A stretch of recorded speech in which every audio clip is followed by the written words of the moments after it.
Friends, స్ప్రేలో మనకు పై కారణాలే కాకుండా వీటి ద్వారా కూడా మనకు స్ప్రే అనేది సరిగ్గా జరగకపోవడం వల్ల రైతు చాలా నష్టపోతున్నాడు. సో ఏ విధంగా అనేది ఒకసారి చిన్న పరిశోధన ద్వారా చేస్తాం. ఇప్పుడు నేను 2 గ్లాసులలో వాటర్ తీసుకున్నాను ఫ్రెండ్స్. ఈ వాటర్ను ఇప్పుడు ఇది ఆకు, సీతాఫలాకు. ఈ ఆకును మనం ఈ వాటర్లో టెస్ట్ చేద్దాం. మనం స్ప్రే చేసినప్పుడు ఏ విధంగా ఉంటుంది, మనకు ఆకుకు నీరు అనేది ఎట్లా పట్టుకుంటుందో చూద్దాం. చూడండి ఫ్రెండ్స్, అక్కడక్కడ చిన్న బిందువులాగా ఉన్నాయి చూడండి. సో ఇటు సైడ్ మొత్తం తడవలేదు చూడండి. మనకు కూడా మనము వరి పైన కానీ మనము స్ప్రే చేసే ఆకుల పైన పూర్తి శాతం అనేది మనకు మందు తడవట్లేదు కాబట్టి మనకు అనుకున్న రిజల్ట్ రాలేకపోతుంది.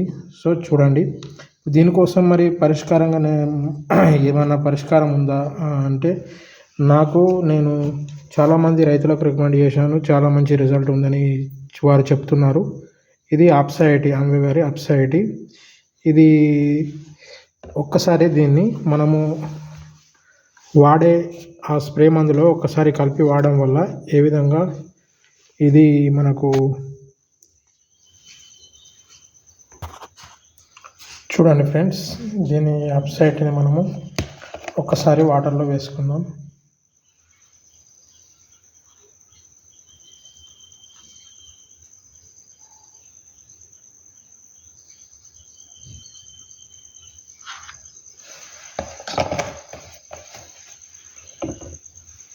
చూడండి ఫ్రెండ్స్, ఇక్కడ ఇది నార్మల్గా వాటరు, ఓన్లీ వాటర్ను మనము మామూలుగా వాటర్ తోటి స్ప్రే చేసినప్పుడు ఈ విధంగా ఉంటుంది, ఎటు తడవట్లేదు. ఇప్పుడు ఇంతకుముందు అప్సైటీ వేసాం కదా, ఒకసారి దీన్ని చూద్దాం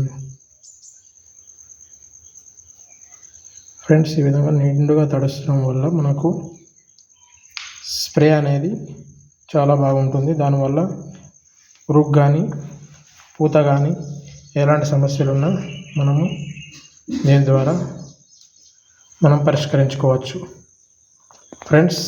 అదేవిధంగా మనకు